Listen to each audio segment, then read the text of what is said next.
We often feel defined by the temperament we were born with, yet we simultaneously claim full ownership over the decisions we make.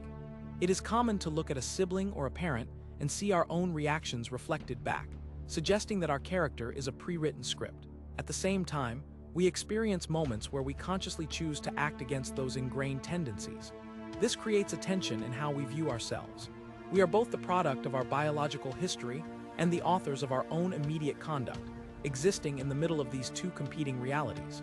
Personal identity is like a compass needle, because it reacts to magnetic north while being held by a steady hand. The magnetic pull represents the innate traits and biological predispositions that exert a constant influence on our direction. The steady hand represents the deliberate choices we make to override or refine those impulses. We do not stop being influenced by our background, but we also do not stop steering our path through voluntary action. This means our selfhood emerges not from the pull of the magnet or the grip of the hand, but from the specific angle maintained between them.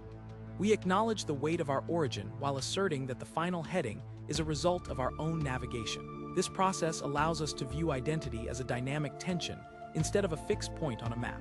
By recognizing both forces, we gain a clearer understanding of how we move through the world. Consider two individuals who share a similar tendency toward anxiety, perhaps inherited through a family line.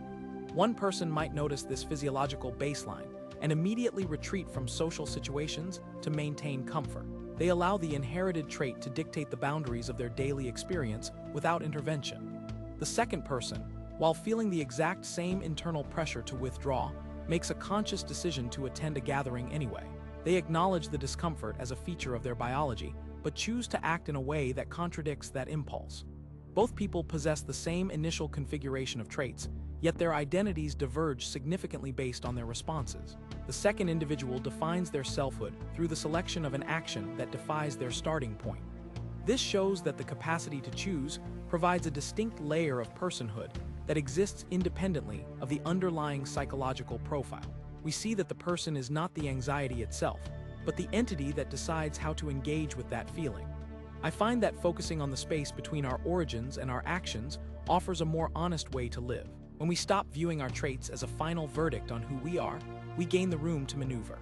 It is empowering to realize that our history provides the raw material for our lives, but we are the ones who decide what to build with those materials.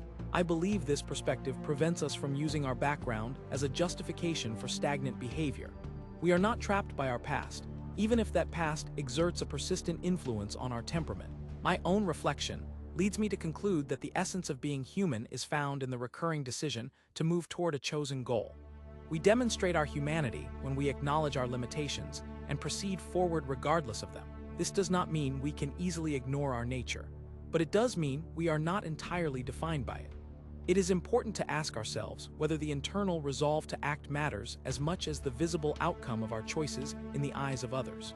We must consider if the silent commitment to change carries the same weight as the public performance of that change. We are left to wonder about the boundary between what we are given and what we create. And we truly claim that our internal decisions are independent of the biological history that shapes our perception. The extent to which our voluntary actions are free from the influence of inherited traits is a mystery that science has yet to fully resolve. We continue to navigate our lives while holding this uncertainty in mind. Perhaps the search for an answer is part of what it means to be a person.